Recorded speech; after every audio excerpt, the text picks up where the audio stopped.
I did not understand what silence meant until the numbers vanished. The balance I checked every morning returned a polite 0. The login that remembered me refused to know my name. My lease flagged me as a stranger, and the door that smelled like old varnish would not open to my key. By noon, my phone buzzed with a fraud alert that did not belong to me. And by dusk, my manager told me my badge had been deactivated for security reasons. On the lobby television, Victor Lane's interviews floated by like calm weather, him speaking about trust and safety with that measured smile. Later, on a bus that clawed along the coastline, I counted what remained: a backpack, a jacket, a thumb drive, and the stubborn pulse in my throat. The ocean received me without questions. I watched the waves fold in the light and understood that survival would require an answer more precise than rage. If Victor took everything, it meant he had touched something he feared losing. The cannery becomes my map, because it is the only place left that does not ask for credentials. I sit where the belts once ran and draw a web of names on a damp cardboard sheet. Everywhere I pull a thread, Victor's initials appear. His company audited the servers I maintained. His foundation funded a burn unit the year. A warehouse fire killed 3 night workers across town. The incident report never named a cause, only an electrical failure that behaved like intention.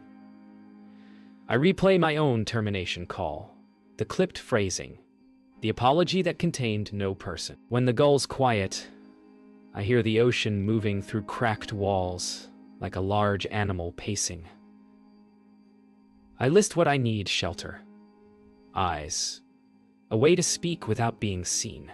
Noor's number waits on my screen, a question mark. I add a 4th item to the list and circle it hard.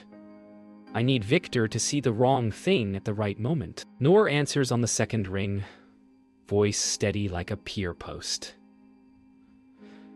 We once shared night shifts and bad coffee, and the loyalty born from alarms at 3 in the morning. I do not ask for a place to stand. I ask for a place to stand. She tells me about a room above her cousin's repair shop, a window that sticks, and a kettle that whistles too loud. She warns me that Victor's contracts reach into city departments and private vendors, the way his company sells safety like bottled air. While she talks, I watch a security camera on the bus depot roof turn its blind side to the street, as if embarrassed. We agree on a rule that feels like a prayer. We will never send the same thing twice. If a message must travel, it will arrive by new road each time. When we hang up, I feel the town shift slightly, as though my weight now matters to its balance. I inventory the room like a quartermaster. 1 kettle, 2 mugs, a chair that resents weight, a desk that will not quit, and a window that insists on its stubborn track. I remove the battery from my phone and line the seam with foil. I mark the dead zones where signals go to sleep. I write Victor's name on a sticky note and place it under the leg of the chair to stop the wobble. The pettiness comforts me. I print public records from a library terminal, paying in coins, and trace the warehouse fire back to a subcontractor that changed names twice and dissolved after a settlement. In each document, I find a small fingerprint of the same legal team that defended Victor's early acquisitions. The pattern is not yet a confession, but it points like a compass needle. I tape a map to the wall and give the cannery a red pin. For the first time since the zeros, I breathe without counting. At night, the ocean turns the town into a radio, every alley carrying a frequency.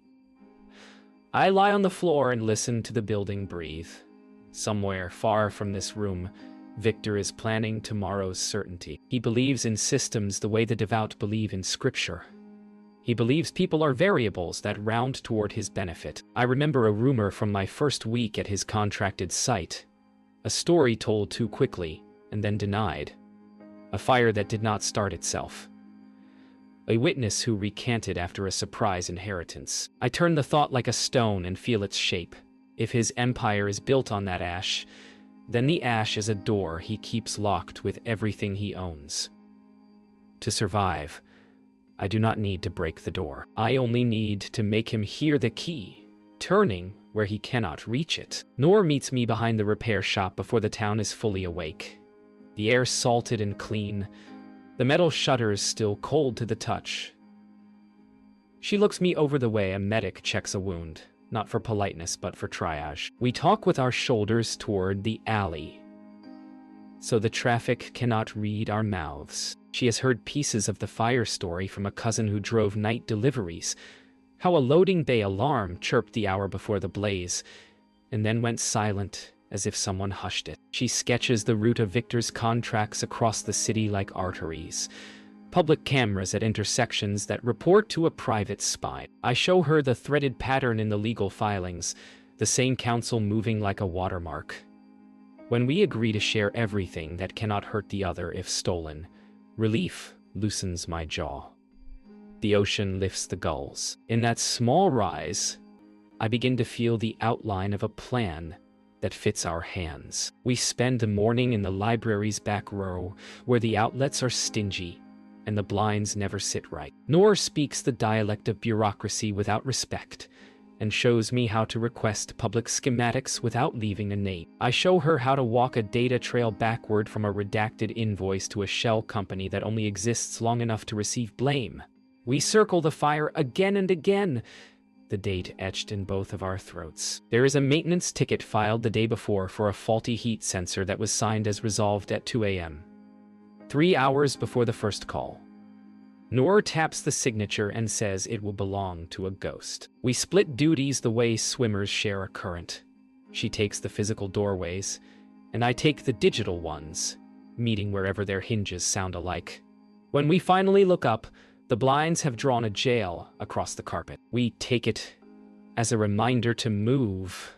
Noor takes me to a marina snack shack where the fryers have been broken since last season, but the owner still makes coffee that tastes like a promise kept. He remembers the night of the fire because the sky pulsed the color of copper, and the boat sat quiet as sermons. He says a white SUV idled at the seawall that week, 2 nights running.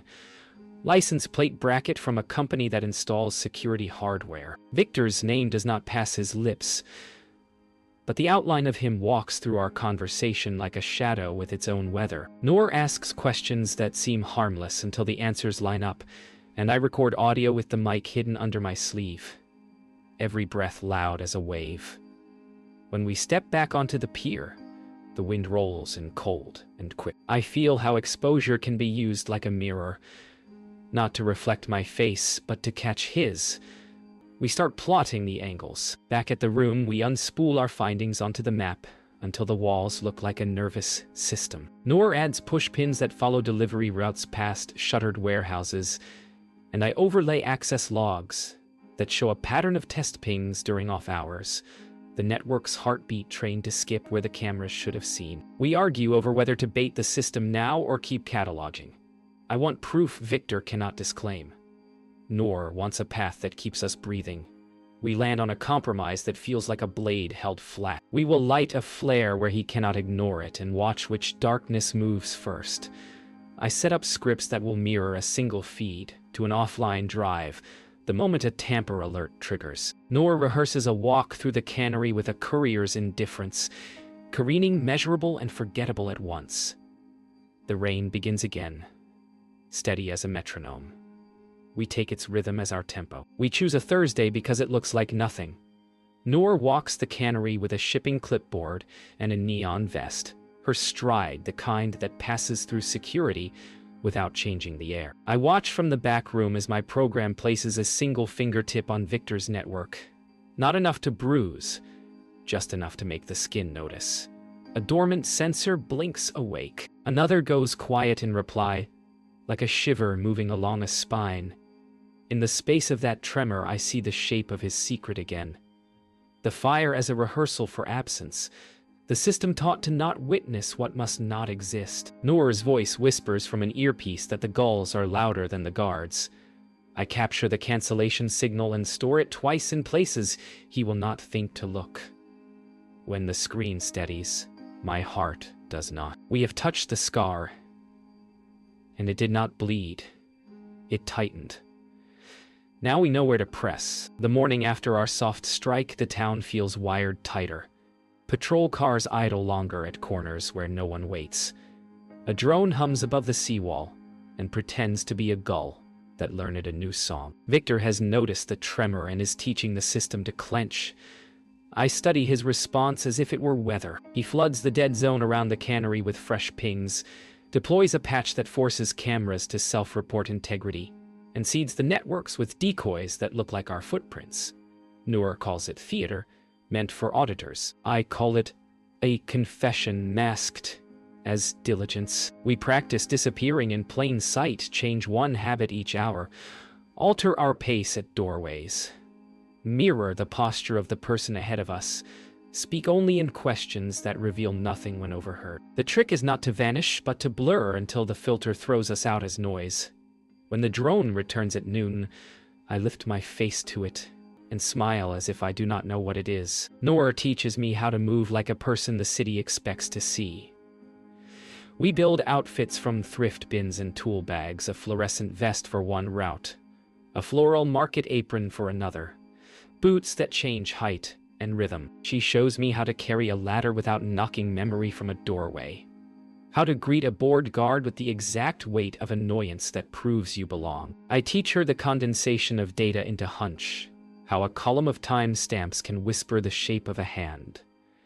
We split the town into loops we can walk without crossing our own exhaust. At the harbor office, we discover a terminal that fails its integrity check at the same minute each night. The logs say routine maintenance. The power meter says theft. We decide to be there when it blinks, not to stop it, but to see who comes to silence what should be heard. I feel the net around us draw in, and I test its knots. The harbor office sleeps behind smoked glass and security decals that brag more than they warn. We arrive separately. Noor carries a dented toolbox and a receipt that looks legitimate from 6 feet away. I sit in a copy center 2 blocks over and tunnel into the building's forgotten admin panel through an archived vendor portal. At 1:17 a.m., the terminal begins its nightly stutter, the integrity check fails, and a script moves to patch the record before the failure can be archived. My mirror traps the patch, compares it to last night, and finds a signature that doesn't belong to any employee.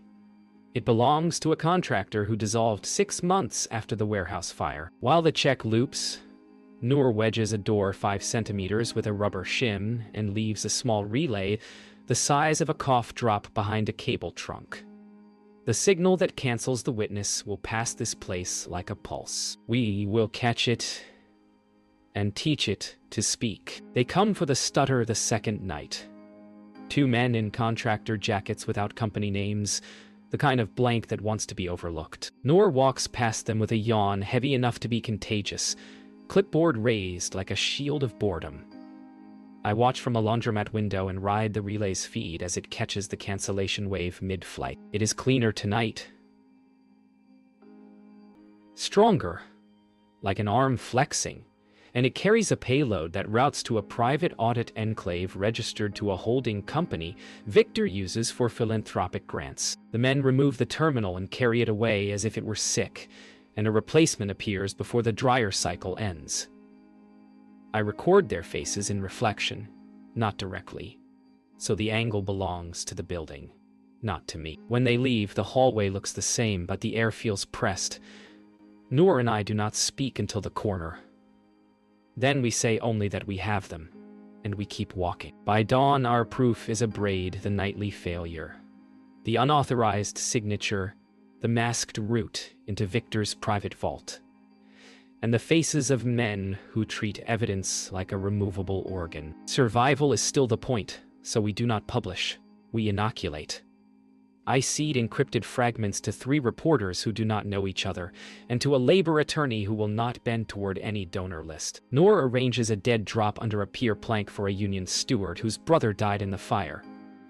We include the relay's blueprint and the checksum that proves what we have cannot be faked by us alone. Then we do something that feels like an exhale held for months. We create a decoy that looks like the whole story, and let it leak where Victor's watchers graze. He will surge toward the false light, and show his hand again. While he chases, we make our way toward the next hinge in his system and ready our grip. The route into Victor's private vault is not a door, but an echo. Every masked packet his network sends to bury a failure leaves a faint pressure change, like a room where a window has just been closed. I teach my script to hear that hush and step through the negative space. What waits inside is a ledger of absences, a calendar of things unwitnessed. The night of the warehouse fire repeats in shards, a maintenance override, pushed from a test domain. A cluster of cameras starved of power for 9 minutes. A correction stamped as routine. Then a donation receipt to a burn unit, written before sunrise. Noor reads the entries aloud in a voice that refuses drama.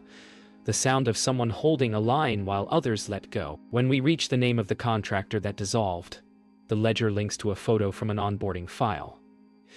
Victor stands beside a freshly signed server rack, eyes narrowed like someone measuring a fuse. We need a witness that cannot be intimidated, so we turn to the building itself.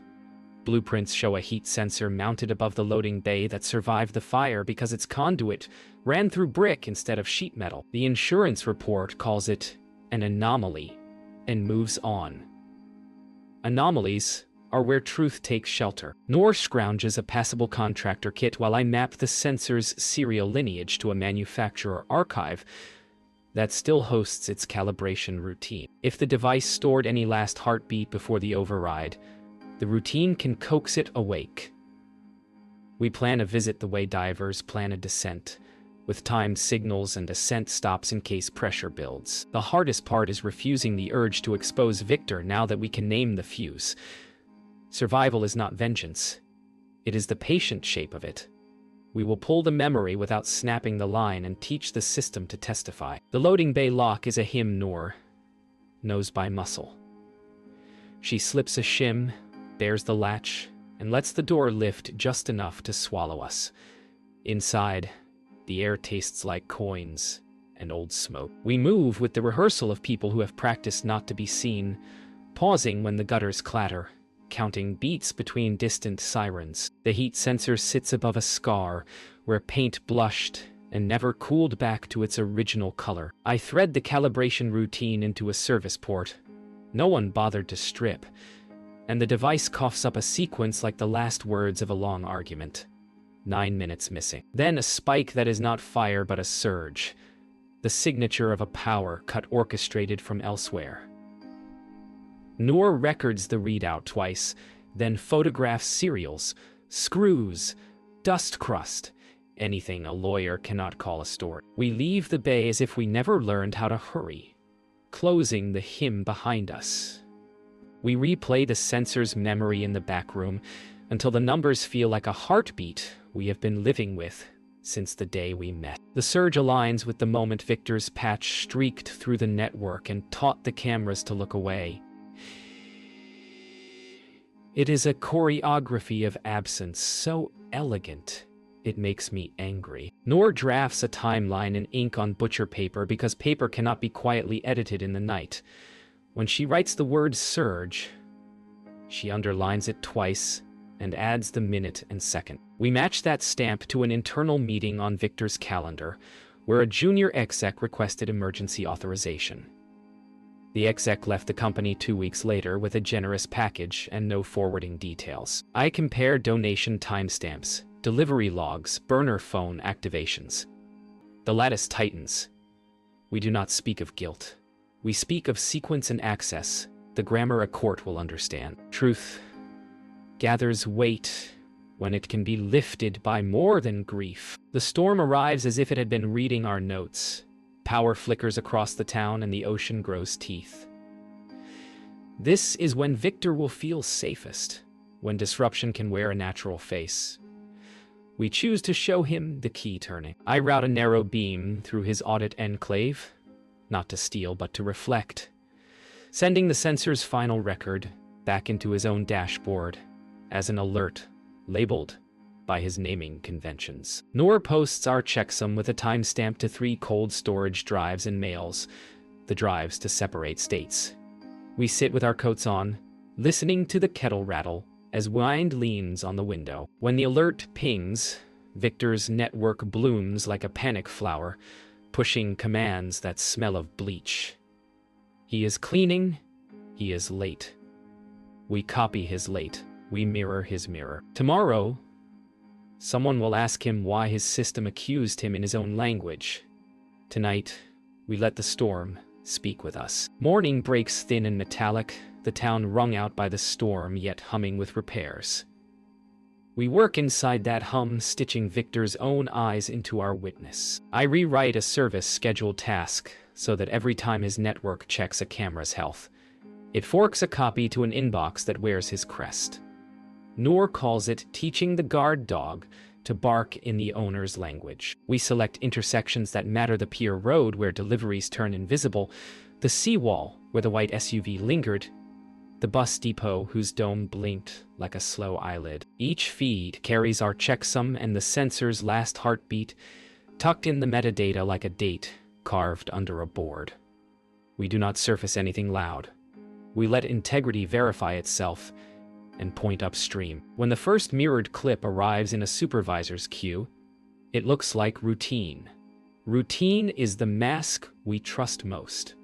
We hold our breath and let his system become our affidavit. By noon, the mirrored pings form a pattern, a chorus of ordinary images that agree with each other too precisely to be accidental. Noor names the intersections aloud as if blessing them, and I craft a heartbeat monitor that flags any edit made after the fact. Victor's patching scripts arrive like white-gloved cleaners. We let them in. The moment they touch a clip, our shadow ledger writes the attempt into a parallel log with the editor's credential hashed and salted. We do not accuse, we collect. A maintenance van stops at the seawall camera and leaves it sharper than before, yet its timestamp slips by 3 minutes that do not exist. Our inbox records the missing air. I route the archive to 3 custodians we will not meet. The files unlock only when 2 agree. Noor watches the window and speaks of caution without fear in it. Control is not owning the wire. It is knowing which silence a hand leaves behind on the insulation. Late afternoon, we let the decoy bloom. The story that looks complete enough to obsess over, but carries a fuse back toward the audit enclave. It names the dissolved contractor and implies a rival orchestrated the fire to poison Victor's rise. The lie flatters him. He will sprint at it. When his monitors surge, our fork rides the same lane, capturing credentials as they pass the tall gates he built. Noor, who does not believe in bait without a shield, has a union steward waiting with a statement drafted in conditional verbs that lock only upon evidence. I lace the sensor readout into a timed reveal that appears when Victor's team tries to quarantine the decoy. The moment they isolate the false, the true stands inside their own quarantine folder, like a quiet guest with perfect ID. I feel a steadiness I have not known since before the zeros. He will not understand how the wall sprouted a window. He only knows the glass fits his frame. The city begins to hum with the arguments we planted. An internal memo asks why an integrity alert originated from Victor's own namespace. Another wonders why a sensor dead for years told time for 9 minutes, and then went quiet the instant a meeting requested power reallocation. We do not see the memo. We see its weight. A supervisor resets a password twice in 1 hour. A regional director reroutes a drone patrol toward the cannery, as if hunting the first hurt. We stand in the cannery's shadow and let it look. Our relay hears the drone's uplink, repeat our checksum back to headquarters, and we record the echo like a sworn oath. Noor sketches contingency in the dust with a gloved finger. If they sweep, we split to prearranged doors. If they stall, we keep feeding the loop. I feel the system straining under the pressure of its own denial. Truth is no longer our burden. It is their maintenance ticket. Night folds over clean and quick. We choose our moment. I trigger a maintenance cascade that instructs Victor's network to reconcile every mirrored clip against its own audit trail. The order is pristine and signed with a credential his team trusts because they forged it months ago to quiet the fire. Their forgery now authenticates us. Each mismatch becomes a self-authored affidavit stored in redundant vaults outside our reach, keyed to legal contacts who will not wait for our names to matter. Noor kills the room lights and sets a small battery lantern on the floor, so our faces do not glow in any lens. She asks if I am ready to have a life again when the noise is over. I answer that survival is a life, and now it will have daylight. The kettle ticks cooling, the storm finally tired of itself, and somewhere in a glass office, a man who trusts systems more than people reads a report written by his own hands. The reconciliation task eats through Victor's archives like a tide through paper, and with every mismatch his network folds in tighter. Redirect rules, stacking until the whole grid behaves like a clenched jaw. By late evening, the wind returns with a temper, and the sea begins to push its weight against the seawall. Power crews comb the town with orange wands, while drones pester the sky in anxious triangles. Noor says storms are cover, but they are also invitations to make mistakes. We split our positions the way we rehearsed, her near the cannery's loading bay to guard the relay, me in the room to shepherd the flow and keep the mirror bright. When the first brownout flickers, our scripts hold, but a new process wakes and tries to strip signatures as if scrubbing a scene. It bears Victor's name, but not his caution. I tell Noor to stand down until I can cage it. She laughs once and says the wind has already chosen our timing.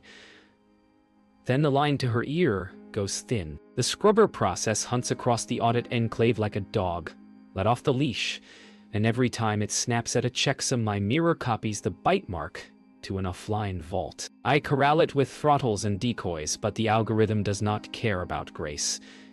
It is instructed to erase, and it knows only velocity. Noor reports footsteps in the cannery, boots that try to sound casual and fail. She slides deeper into the loading bay shadow and watches a flashlight feather the rusted belts. I spin a loop to make our relay look sick and uninteresting, the digital equivalent of a cough that sends technicians elsewhere. The scrubber lunges at the decoy bloom and screams success in a log only it can read. In that noise, it misses the sensor's last breath riding inside a file labeled test. I pull the file and cede it to the custodians. Noor whispers that the boots have split. One pair stays. One pair walks toward the bay door. The pair at the door test the lock with professional patience, and I feel the shape of their confidence through the microphone Noor pinned under a crate. They are not here to search. They are here to remove what offends the narrative.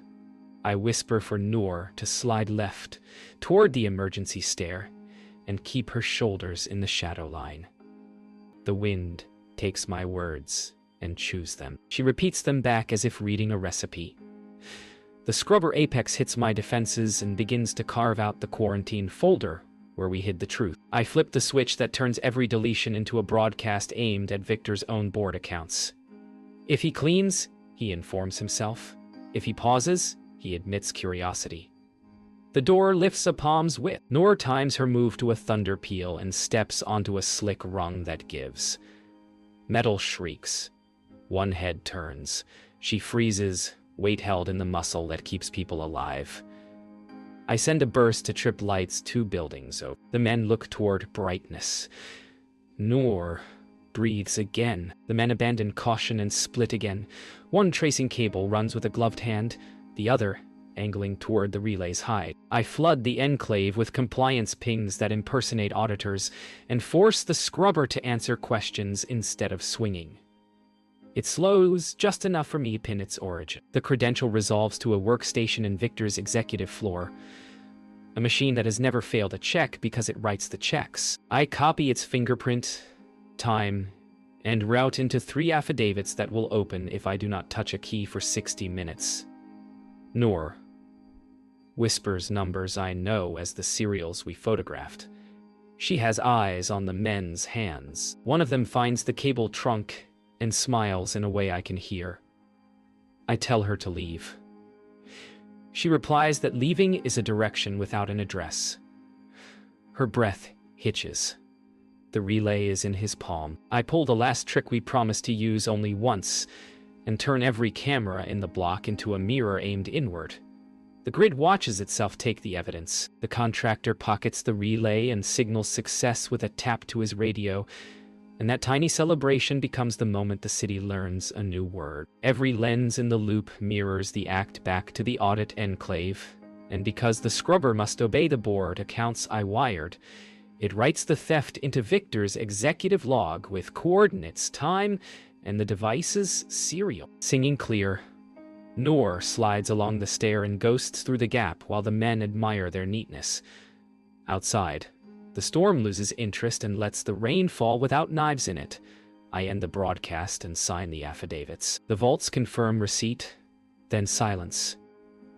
Noor reaches the alley and leans against brick until her heart finds a slower drum. I close my laptop and wait for the part where fear leaves, and the tremor takes its place. Survival is not triumph. It is the permission to continue. In the window's black, I catch my own face, and the glint of a tower far away, and I know he felt the mirror. Morning arrives without thunder, a quiet that feels earned rather than empty. Our affidavits bloom across the channels. We planted a labor attorney who lost a cousin to the fire, a city comptroller with a fondness for uneditable paper, 3 reporters who never share bylines. We do not rush to claim authorship. Survival taught us that truth travels farther without a face attached. Still, names matter when they have been stolen. So I draft a statement that is only what can be proved by clocks and wire roots. Noor reads it once and says it sounds like a bridge that can hold trucks. Victor's first reply lands as a denial wrapped in sympathy. He calls the footage manipulated, the logs imprecise, the grief weaponized. Then he makes his mistake. He offers to fund an independent review, coordinated by his executive floor. Our mirror hums. The review inbox receives its first packet, a system-originated alert, authored by his own board account. We let his promise translate itself. The board convenes in the tower that once felt like weather. We do not go there. We go to the Union Hall with its scarred tables and bad coffee that tastes honest.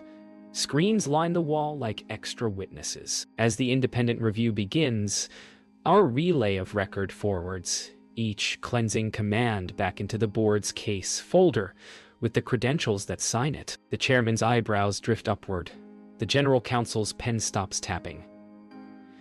Noor marks times against the paper timeline we built when we had nothing but rumor and stubbornness. Reporters ask for comment and we give the same answer we practiced. This is about sequence and access, not motives. Let the logs speak their grammar. Victor tries to put a story in front of the story. A saboteur, a jealous rival, a smear by aggrieved ex-contractors. The mirror refuses adjectives. It returns verbs and timestamps. When the heat sensor's last breath unfurls across the boardroom, the silence tastes like the moment a lie realizes it has an echo. By dusk, the first fracture appears where money cannot smooth it. The board suspends Victor pending external audit and preserves all devices under litigation hold. He tries to own the retreat, framing it as his insistence on transparency. But the phrasing lands like a man tightening a tourniquet on a wound he gave himself. We have one more move, the kind you reserve for fire escapes. The cancellation signal that trained the cameras to look away has a distinctive shape. I've taught a script to find that shape in older archives beyond the warehouse night. It surfaces in 3 other incidents: a dockside accident, a municipal substation fire, a protest that vanished from record after dusk. Noor argues for restraint, for letting the process breathe, but she does not ask me to stop. She asks me to add the names of the nights to the statement so that the people who lived them feel their weight acknowledged.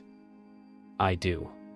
The Union Hall feels larger when you speak to the walls as if they remember. Night folds in, and with it, a final instinct from Victor. Flight disguised as routine.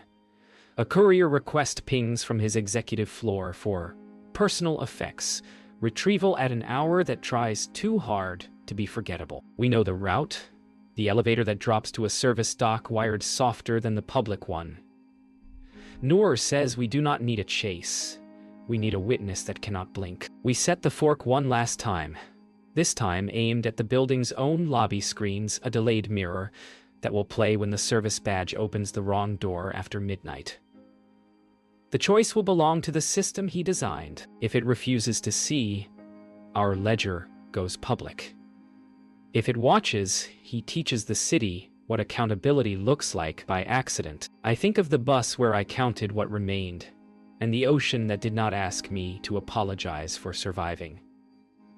Sometimes the key is not a weapon. It is a light that knows where to stand. At 12:03 a.m., the badge opens the service door and the lobby screens bloom alive, not with speeches, but with the quiet geometry of cause and effect. The relay lifted, the scrubber's signature, the heat sensor's last breath, each stamped by his own accounts, his own nomenclature, his own careful fonts. The guards do not shout. They do not need to. Procedures move like rails laid long ago for a train you thought would never come. Noor exhales and leans her head against the column, a small private prayer. I feel the tremor leave, and something like air return to my ribs. In the morning, I will reclaim my name from a bank that now answers the phone. I will sign a lease that prints clean. Noor will sleep for 12 hours, and then bring me coffee that tastes like the beginning of a better habit. Victor will face the grammar he taught the city to believe in. Survival is not a headline. It is a room with a window that finally opens.